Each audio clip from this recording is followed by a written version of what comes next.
Hey guys, this is Kendrick with Double Helix Media.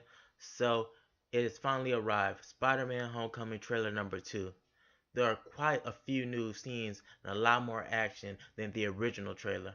We also get more plot being unveiled throughout the trailer. So join me for analysis. Let's see if we can unweave this web and see what's inside and try to figure out what it all means.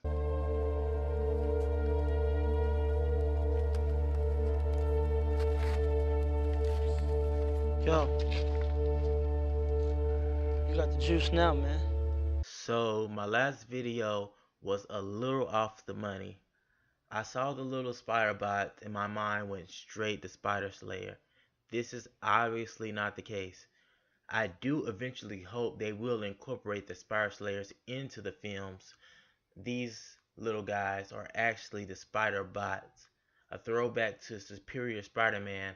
I also think they were used in the 1990s animated Spider-Man series as well. I do recall one Spider-Man was able to reprogram a few to do his bidding. Here's a clip of what they look like in action. So they look pretty cool. So after looking at that trailer clip, you can kind of see that it's CGI, of course. Since Spider-Man is scaling a wall, it makes sense. But I'm hoping since the drone tech is available, they'll actually make something more practical as well. So, maybe we can get something like that on the market after a while. Now, don't get out of control with it, but it would be nice if we could have something like that for the fans on the market. And as we can see, these are probably going to be Spider-Man's eyes and ears for reconnaissance missions. When he's trying to get intelligence and trying to figure out exactly what his enemies are planning. Alright, let's continue. So now we get more classic Spidey scenes. He's webbing from building to building, pretty much classic Spider-Man.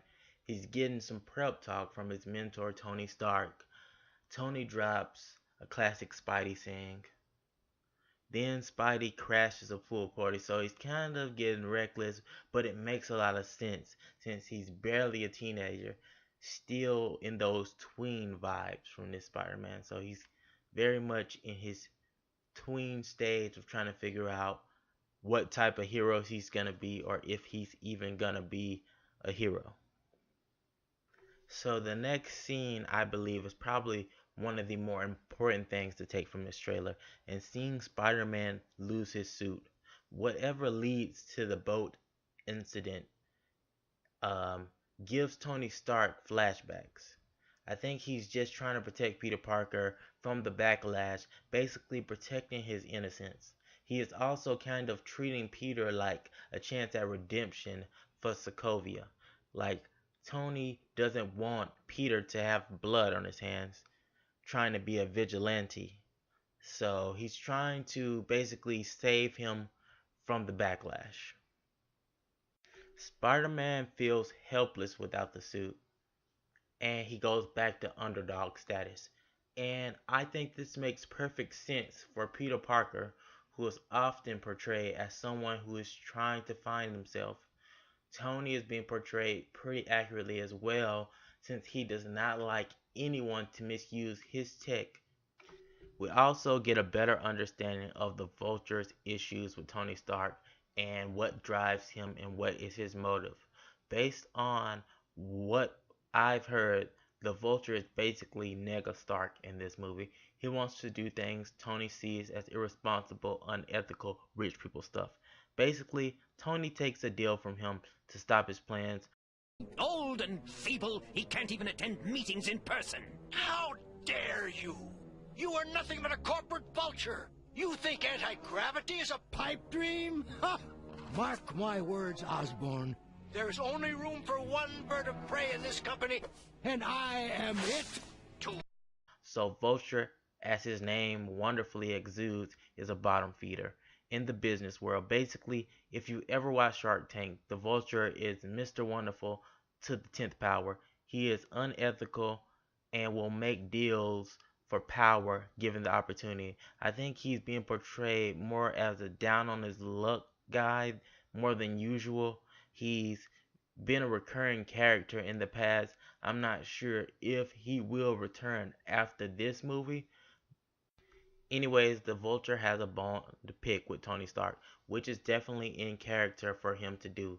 The Vulture seemingly had a come up on some Chitauri tech and has built a suit. He basically built his Vulture suit and is trying to sabotage Stark or perhaps destroy him. So the trailer shows that they're going the classic underdog route with Spider-Man. Spider-Man has always been a young hero out to prove himself.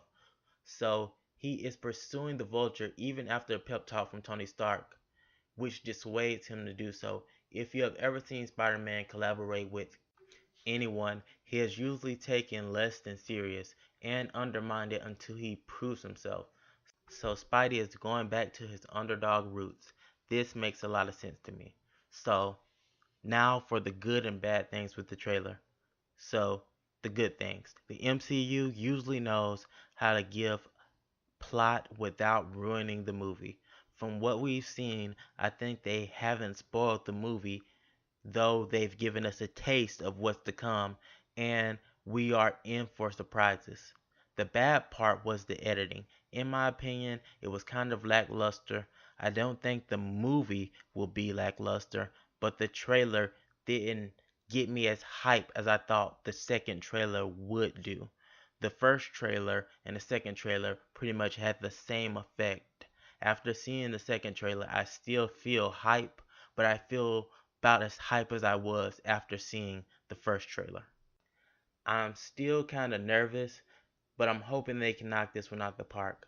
I feel optimistic, and I believe if they can make a good Ant-Man movie, then this should be a cakewalk. Anyways, if you guys liked the video, please give it a thumbs up. I would also like to hear from you guys. Please voice your opinion in the comment section. A link to the full trailer is in the description box. If you like the content, please subscribe and remember to live your life to the fullest. This is Kendrick with Double Helix Media, and I'm sounding out. Peace.